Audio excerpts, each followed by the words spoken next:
Third and final period set to begin here at the Kennedy Ice Pavilion on the campus of Syracuse University.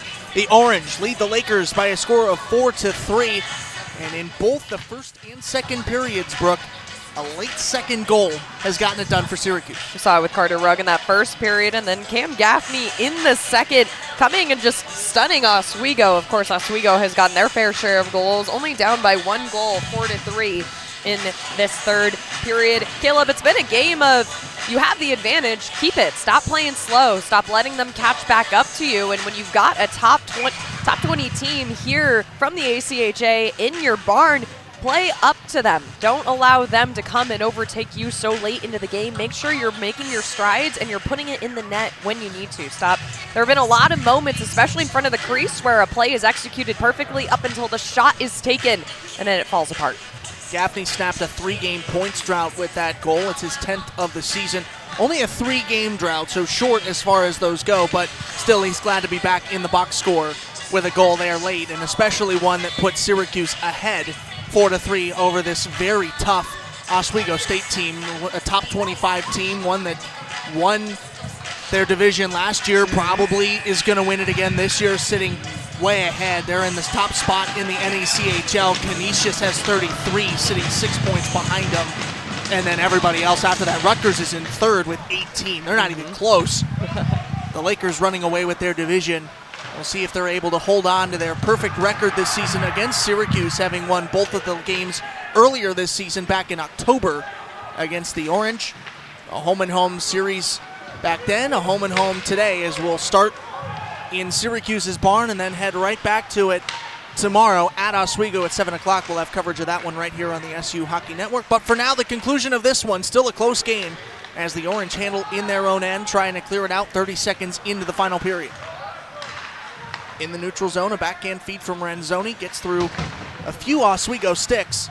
And a big check there from Vasilevsky as he's patrolling the neutral zone. Looked like he was going to head over to the bench for a change, but decides to stay on the ice and play this into the attacking zone. Duffy goes chasing. Syracuse's lone member of the Army ROTC program. One of the guys being honored today for Military Appreciation Night. The reason for those beautiful sweaters that Syracuse is wearing. Shot goes long of McAleer. Skolnick picks up the rebound at the right point, down to Emery, who centers it out to Duffy. Duffy off a body in front, and the Lakers take over. Beautiful jerseys definitely stand out against the gold and green of Oswego.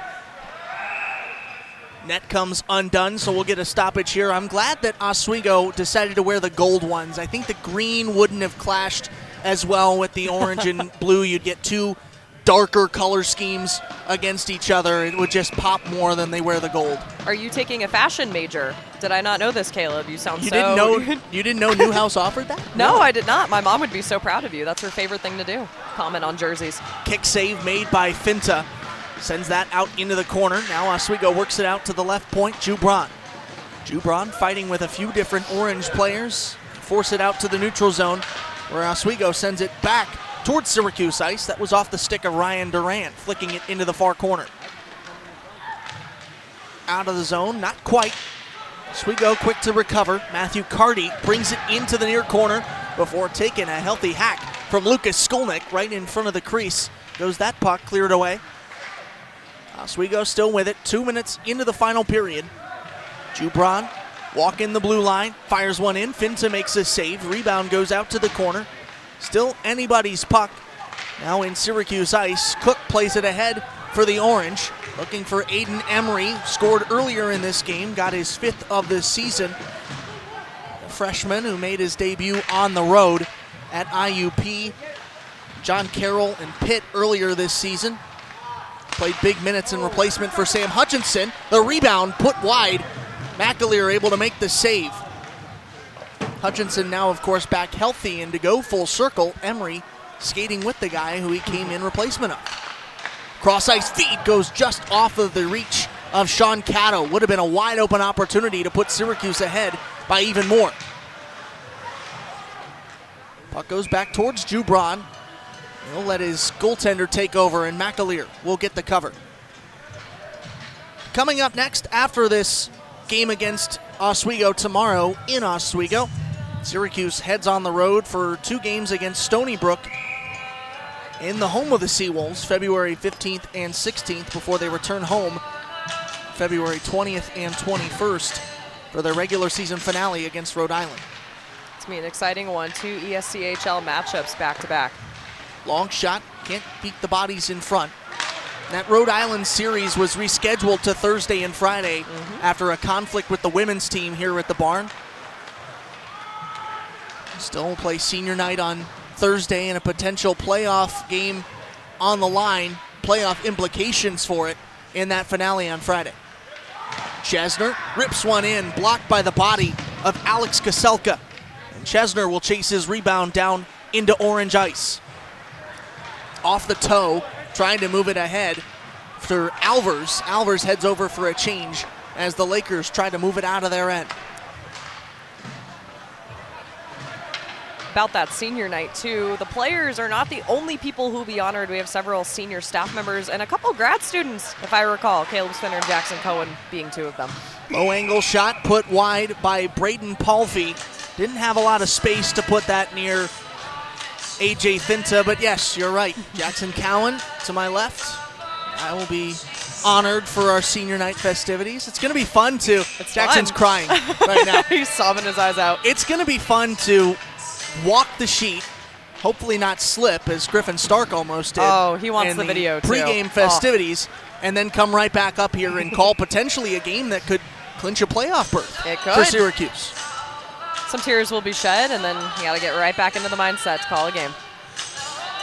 Syracuse dropped both of their games earlier this season to Rhode Island, who they'll be hosting in that potential playoff deciding battle at the end of the year.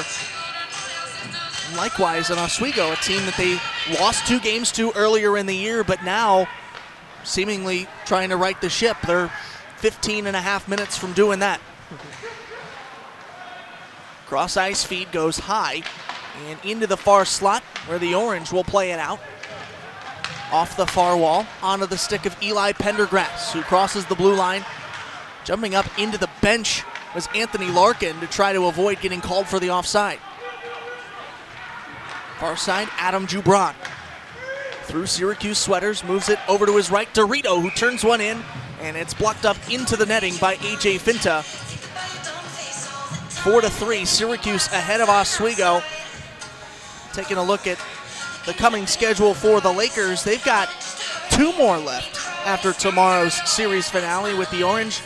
Both are on the road, February 15th at Kent State, and then February 16th in John Carroll. Both of those games in Northern Ohio. It's no problem to go from Kent to John Carroll to close out their regular season.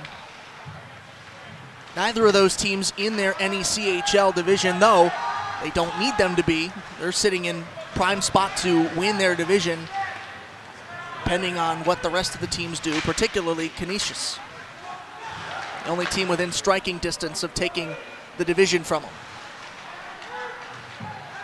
Gaffney handling far side. Into the neutral zone, picked up by Jake Brown.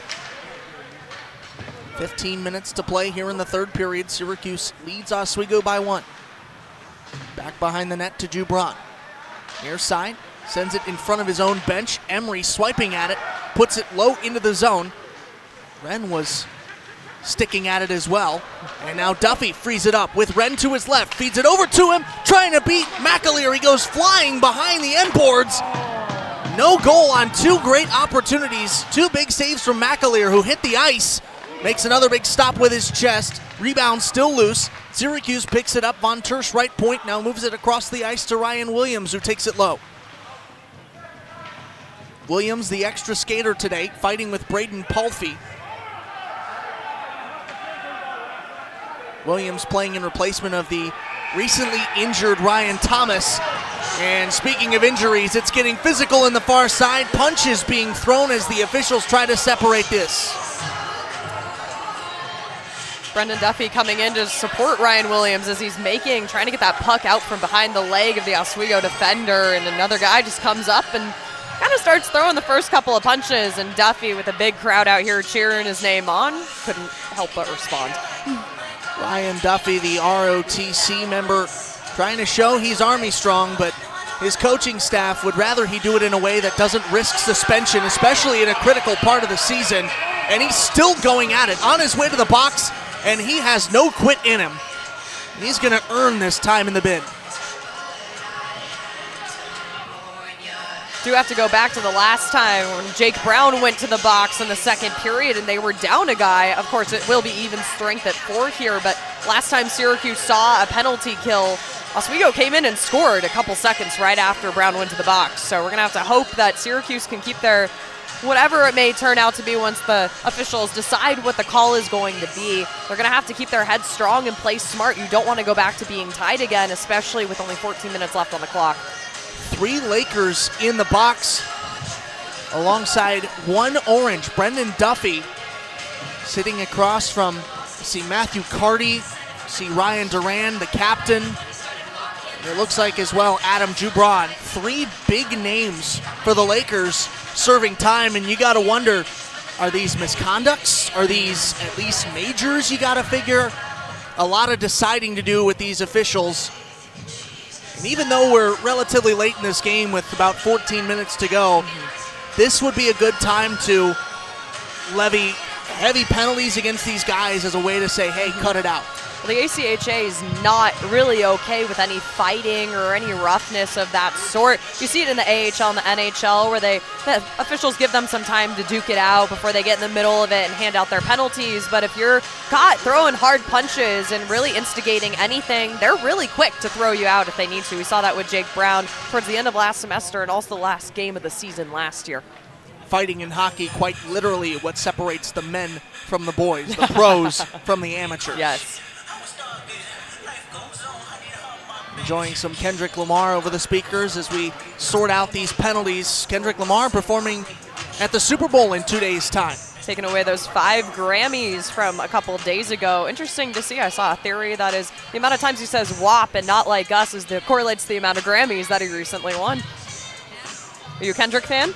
I am. Admittedly, on my way home for Thanksgiving break, I believe it was, he dropped his recent album. Gino Antamarino and I were doing a game together. I think that would have been Boston University at the time. He told me I had to listen to it, so I said, okay, I will. Got me through the 7-hour car drive back to Ohio. Finally looks like we might be getting a resolution to these penalties here. Duffy still sitting. Those 3 Lakers, as I already mentioned, no changes to either box. But I was glad with the Grammys that they got it right with Kendrick, considering that they eventually would forget what a country album is later on in the night. Heard some controversy about that. A lot of fun AI videos actually created. I don't know if you've seen those about the Beyonce Cowboy Carter win there, but also Billie Eilish not coming away with any Grammys of her own too, which was a very surprising result, in my opinion at least. Now, admittedly, this is where you lose me here, Oh, because okay. I watched a little bit, but the kind of music that I listen to doesn't really get nominated to the Grammys. Big Louis Capaldi fan, hasn't put out an album Louis in a few Capaldi, years, yes, I know. so he's kind of out of the picture. Queen, not really relevant anymore. When I'm in the gym, it's Metallica, but they haven't been to a Grammys in Lord knows how long. All right. Is that the sound of Ohio, would you say, or is that just the sound of Caleb Spinner? No, the sound of Ohio has to be like Rascal Flatts or Trippie Redd or somebody who's from the state of Ohio. We're very loyal with the people who we give our time and our ears to in this case. Gotcha. One more Laker joining the box, but only for a moment. Bailey Doust dips his toes into the pool, but comes back out. He'll head over to the bench. And again, still, the officials talking over these penalties, trying to not only get it right for the box score, but also trying to cool things down, if you will. Warnings to both teams here, and you can only imagine what's being said on the far side of the ice, whether you're the coaches on the bench, the officials in front of the scorer's table, or players in the boxes. It's a shame they don't have the instant replay system like we do have here on our YouTube stream and up here in the booth, where we can kind of see what instigated and what kind of fell through. They do have to rely off of word of mouth and what each other saw. One penalty put on the board. It's 2 minutes to Adam Jubron. Keep an eye on if that changes. None of the other players have been put onto the penalty clocks. It would be a power play for Syracuse. A 2-man advantage, as they've only got Duffy in the box, and the Lakers have 3 representatives of their own. Jubron, Carty, and Durand all sitting for Oswego as we finally return to the face-off circle in the Oswego end. It'll be a power play for the Orange. The only question is how many. It looks like we might just get 5-on-4 after all of that. 4 Lakers on the ice with McAleer in the net. And indeed, 5 Orange on the ice. So a 5-on-4 power play, but 3 Lakers sitting and Brendan Duffy in the box as well for the Orange. Skosh over 14 minutes to go here in the third period. Syracuse ready to start a power play. Take a face-off in their attacking end just as soon as the official on the far side of the ice gets done explaining things to head coach Chris Timmons. You have to wonder if maybe they threw some guys in the box from the line, or at least in the box. Guys who kind of instigated Brendan Duffy as he was skating his way to serve his time and turned around and threw a couple punches there too. It looks like they might take Adam Jubron out of this game. He's headed over off the ice. And you know it's not for misconduct because they've got 10 minutes. It would be a 10-minute penalty. He'd still have 4 minutes in there. This might be out indefinitely. Now EMS brought over. He was trying to skate off the ice from the near corner, in which case he would have had to go through the field of play, and there's no way that they were going to let him close to Orange, who would have done nothing but jab to him. And now the EMS guy joins him in the box, kind of puts his hand up as Jubron heads over to the bench again, trying to figure out exactly what we're doing away from the puck before we drop this face-off in the Oswego end. Probably trying to keep Jubron out of the way of play in case other guys head to the box, but the line's judge and Jubron sharing some words there. We can't hear what's going on, but that right hand doing all the gesturing we need, saying, take a walk.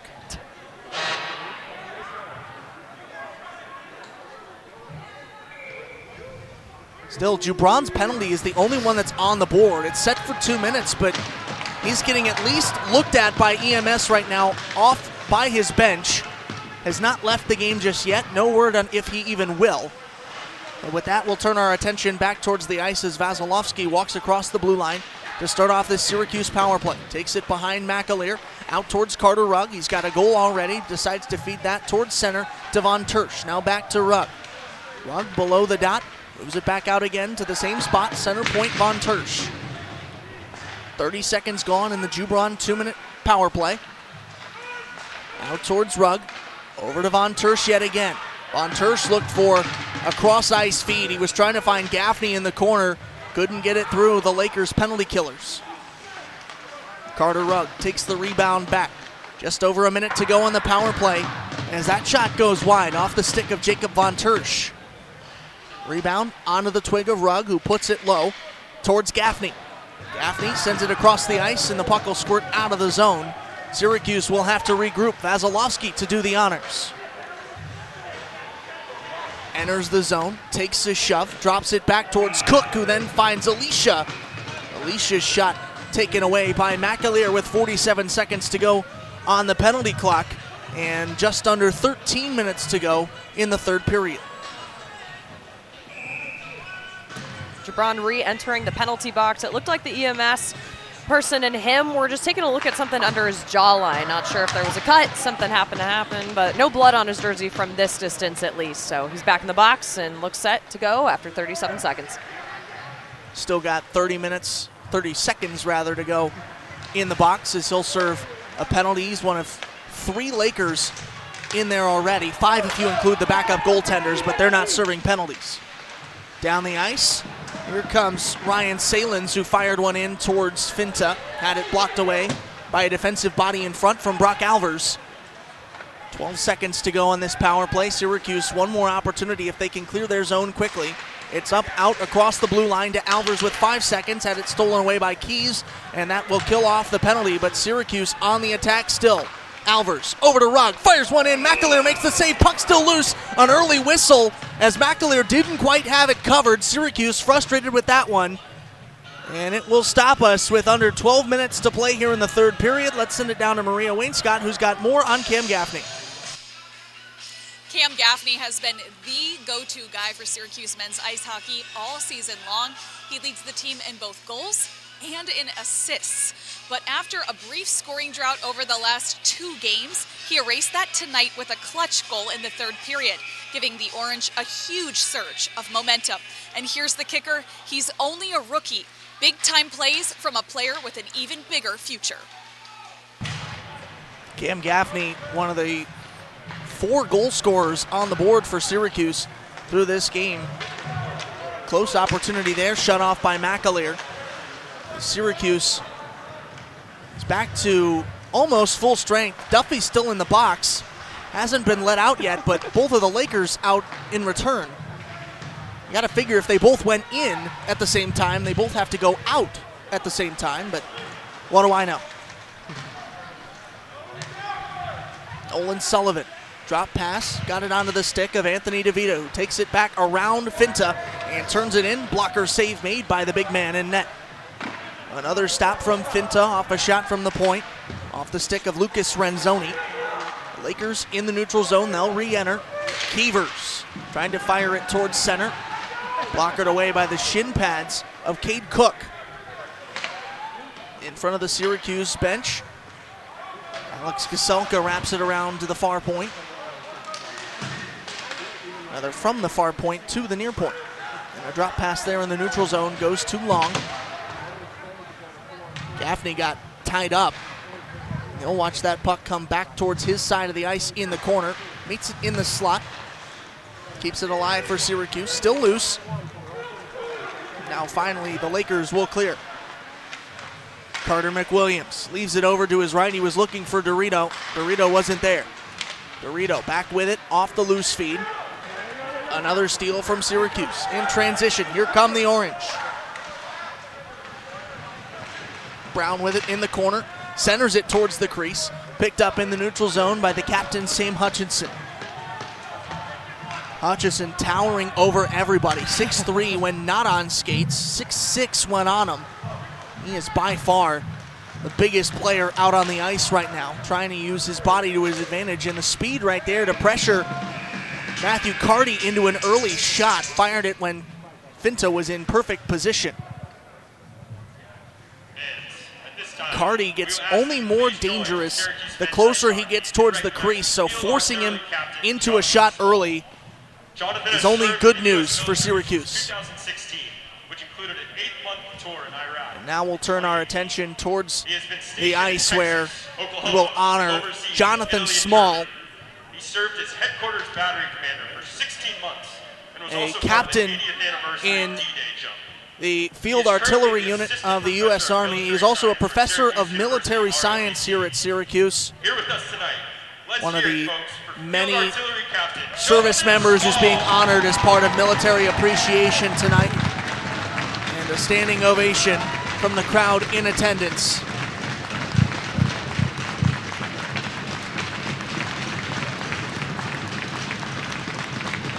Players from both benches saying thanks for the work that Captain Small and all of those in our armed forces do each and every day. For all the folks serving today and who will be serving us in the future, we thank you for your service.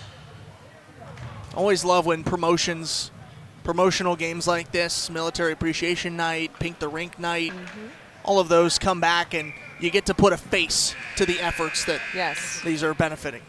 To thank the people directly who have made such an impact on our community, especially in a time where a lot of us are uncertain of the future, but it just means a lot to know that people here have given up their time and their own personal lives to secure our safety. Far side face-off won by the Orange and then cleared out of their zone, but the Orange only have it for a moment before the Lakers take over, and then hot potato right back onto the stick of Sam Hutchinson. Hutchinson backhands it around the end boards. Alvers goes chasing into the far corner, forcing a pass out towards Duncan Crawford. Crawford puts it ahead towards Ryan Duran, who moves it up the near wall onto the stick of Jack Alicia. Alicia collided with in the neutral zone. Cato picks up the loose feed. Alicia spilled to the ice. on another physical play in a game that's seen plenty of them, and then miscommunication as the Orange watch that puck split two guys who were in perfect position to play it out. Here's Hutchinson cutting into the zone, had a stick, take that puck away from him, but Rugg right there to keep it alive. Turning and firing one in is Jack Alicia. Alicia's rebound picked up by Lucas Skolnick. Trying to clear was the opposing 22, Lucas Renzoni, who couldn't quite get a handle on it to put it out of the zone. 8.5 minutes to play here in the third period. Syracuse leads Oswego 4-3 as Vasilevsky moves it over towards Wren. Wren fires one in just long. Here comes Ryan Salins trying to draw his team back even. Oswego has done that 2 separate times today, putting us back to a tie game, but Syracuse always finding that late one to get their lead right back. In the slot, turning one in and blockered away with the right flipper, Anthony DeVita, kept out of the net by AJ Finta. And now changes for both teams as Finta will cover. Let's send it down towards Geraldine Paglia, who's got more on this playoff race for the Orange. Tonight marks Syracuse's final non-conference series of the season. They'll face Stony Brook next weekend and return home for Rhode Island on February 20th and 21st. It's important to note that the ESCHL conference guidelines state only one game for each series will count towards the team's points, so it's critical for the Orange to finish strong during this final stretch. Getting down to crunch time here as we close out the regular season. 2 more series after this will conclude the season series between Syracuse and Oswego tomorrow in Oswego at 7 o'clock on the SU Hockey Network.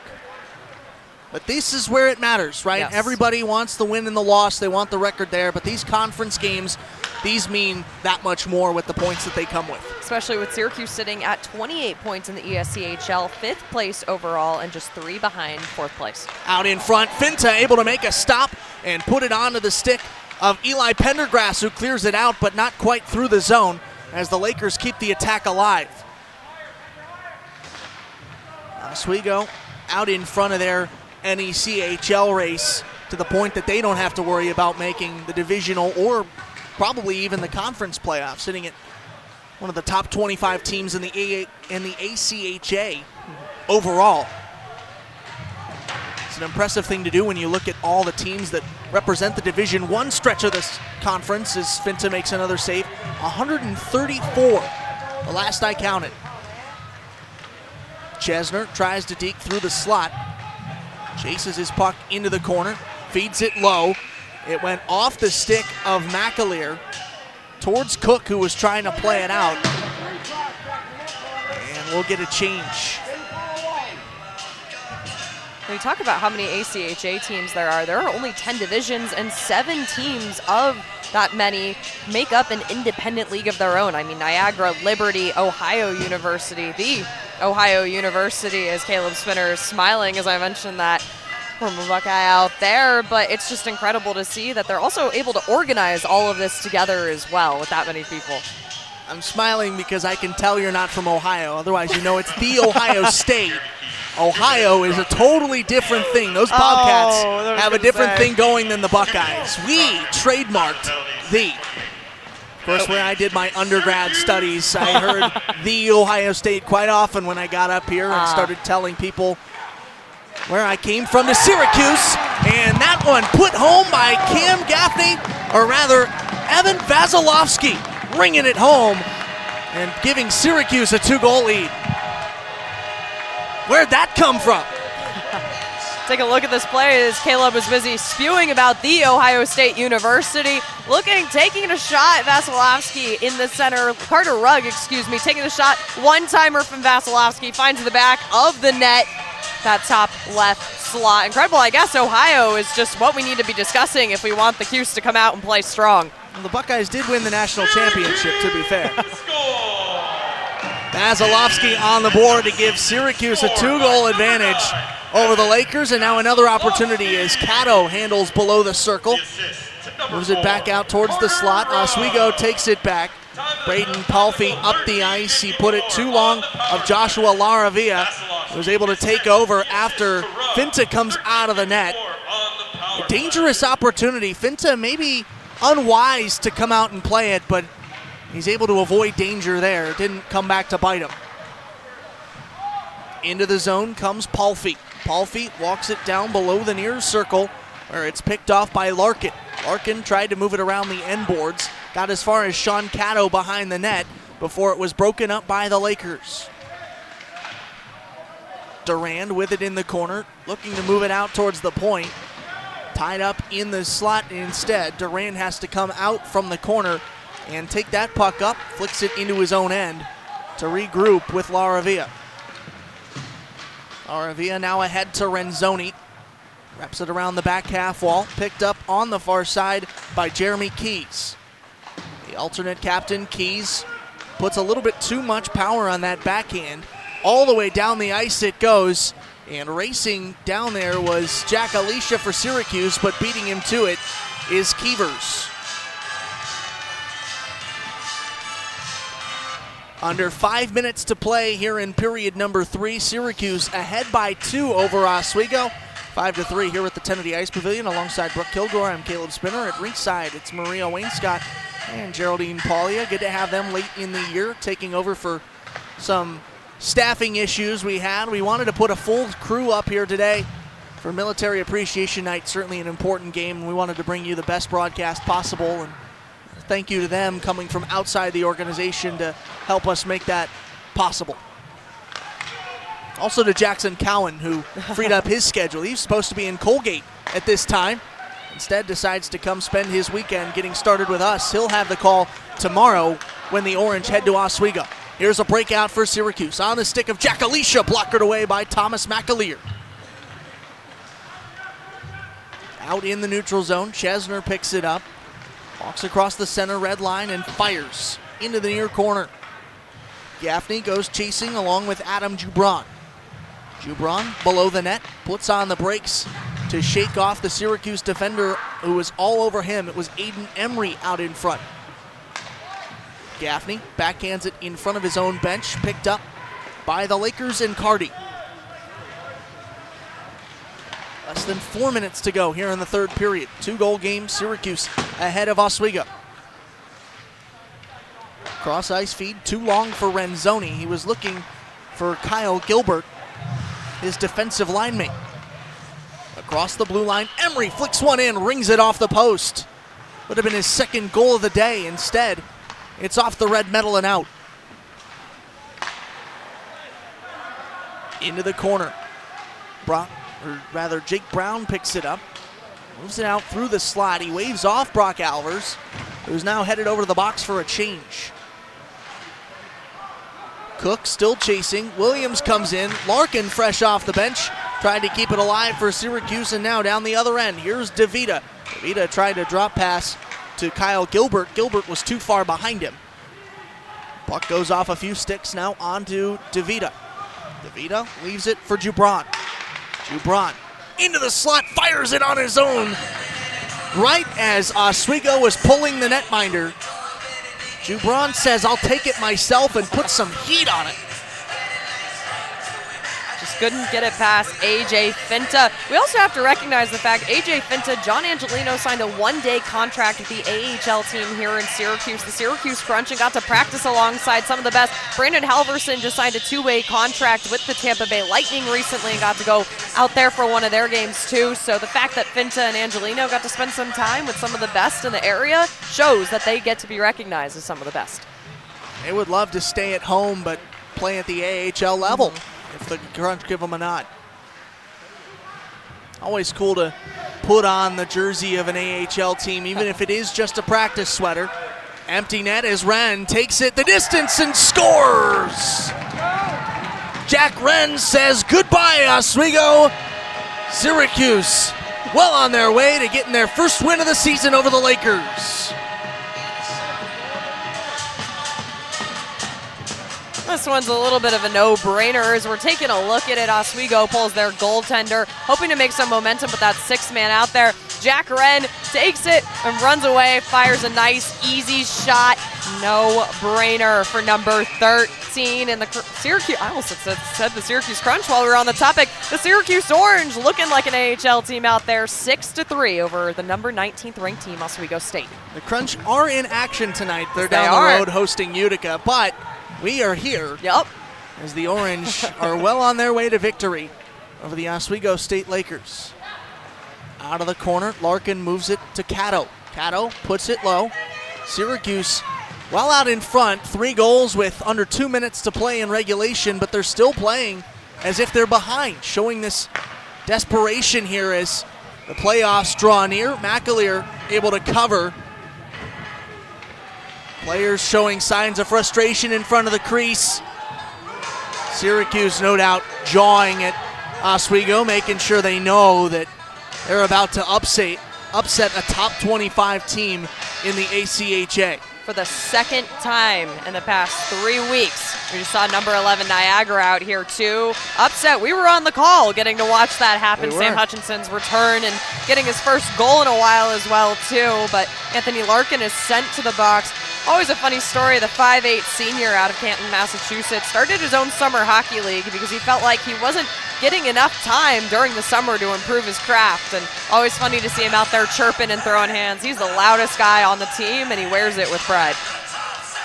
Look what happens when they put us in headsets, right? Back-to-back upsets over a top 15 team in the country. And speaking of Anthony Larkin and what he's been able to do, his goal last Friday at Drexel gave him 7 on the season. That set a new season high for the senior. His previous was 6 last year.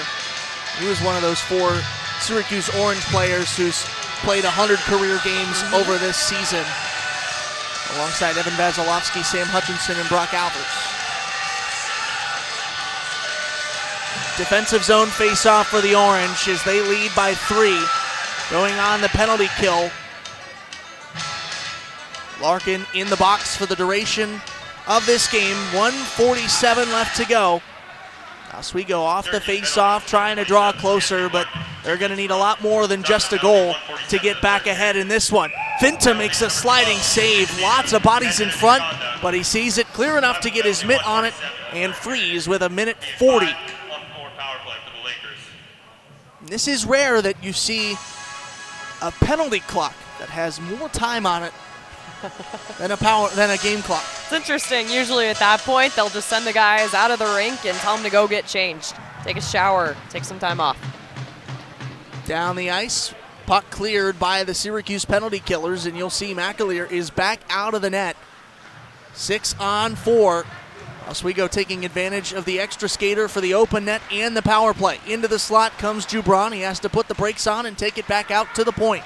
Now down in towards Finta. Rebound still loose off the shot from Duran. And another clear for the Orange with a minute 10 to play in regulation. Syracuse now no doubt that they're going to hold on and win this one. Oswego trying to make this look prettier on the box score. Work it into the slot. Carter McWilliams back out to Jubron at the point. Cross the ice. A shot turned in, blockered away. And all the way down the ice, not quite into the empty net, which would have sealed it. 45 seconds to play as the Lakers take back over in their end. Syracuse makes a change. Fresh legs on the ice for the Orange as they get ready to celebrate their first win of the season against these Lakers, dethroning a top 25 team in the ACHA. At the right point, Braden Pulfy moves it low. A shot turned in from a low angle. Syracuse looked like they were going to clear again. Instead, Pulfy able to get back a hold of it. Same deal for Lucas Renzoni, though he's not able to keep it on the side of the blue line. It goes out towards neutral ice. Quick re-enter from the Lakers. Shot off the shin pad of Ryan Williams. Final 5 seconds. And Syracuse, in back-to-back games at the Kennedy Ice Pavilion, will get an upset victory. First, number 11 Niagara, and now number 16 Oswego. The Orange get a 6-3 victory. incredible to see this all come together. There were several points during that game where I think you and I looked at each other and we went, this is going to be a close one, or Oswego's about to run away with it. But every time the Orange held down the fort, they steered their own ship tonight against the Lakers, making sure that no comebacks were going to happen. Several goals from people we haven't seen in a little bit of a while. Cam Gaffney there, Tony Larkin scoring one of his own, Evan Vasilevsky adding to his roster as well. Incredible night from the Orange, and a little bit of a celebration here to cap it all off. Aiden Emery getting his 5th of the year as well, the Syracuse freshman. Syracuse poured it on. They kept going in the second period to get out to that lead. A late goal in the period from Aiden Emery is what got them that lead going into the second intermission, and then just playing through the third as if the score was still 0-0. Yep. That's certainly a pattern that these Syracuse coaches are going to want to see as we get into the final few series of the regular season. Hit a point where you also have to question, are the rankings going to ever change in Syracuse's favor, taking down 2 top 20 teams and really fighting last season? Syracuse held on to the 25th ranked spot for a couple of minutes here and there, but they let it go, unfortunately, after their season started to decline a little bit here and there as well. It's interesting to see when they took down Niagara really didn't move in the rankings, which was such a big win for the Orange that it was surprising to see that not really change. But now they're on a path to kind of ask the ACHA, hey, look at us. We're getting the job done, and we've proved it twice now. The ACHA, one of the organizations that keeps track of teams beyond the top 25. Syracuse ranked 41 on their list, so you can at least smile if you're an Orange fan that you're in the top 50, but I do agree with you. You got to wonder, after back-to-back upsets at home over top 15 teams in the country, top 20, expanding it out, you got to wonder what's in store for the Orange. Geraldine is down rinkside with Evan Vasilevsky. Evan, after your goal in the third period, that gave Syracuse a good lead, and after a tough series loss, how did it feel to get the win today? It felt great. I mean, Oswego's a team we're very familiar with. In my 4 years here, we've played them every year. It's always been a battle, us winning, them winning, all close games. So just to get the win over them, and they're going to be a league opponent next year for us, so that's pretty big. Just hoping to get another one tomorrow. And now you head to their home tomorrow. What is the mindset going into tomorrow's game? Same exact thing we had today. We got swept the first series. Don't let that define us. Just make it a new game. And, yeah, just take control. Congratulations on the win. Thank you. That's Geraldine Paglia with Evan Vasilevsky. Syracuse and Oswego going to run it back just north of us here. Less than an hour between these two schools. We'll drop the puck tomorrow night at 7 p.m. between Syracuse and the Lakers. But for this one at the Kennedy Ice Pavilion, Syracuse upsets Oswego by a final score of 6-3. For our producer, Jackson Cowan, our sideline reporters, or rinkside in this case, Geraldine Paglia and Maria Wainscott, and my broadcast partner in the booth, Brooke Kilgore. Thanks so much for tuning into this presentation of Syracuse men's hockey on the Syracuse Hockey Broadcast Network. We'll be back tomorrow with coverage of the series finale, but until then, I'm Caleb Spinner. That's the game. We're out of here.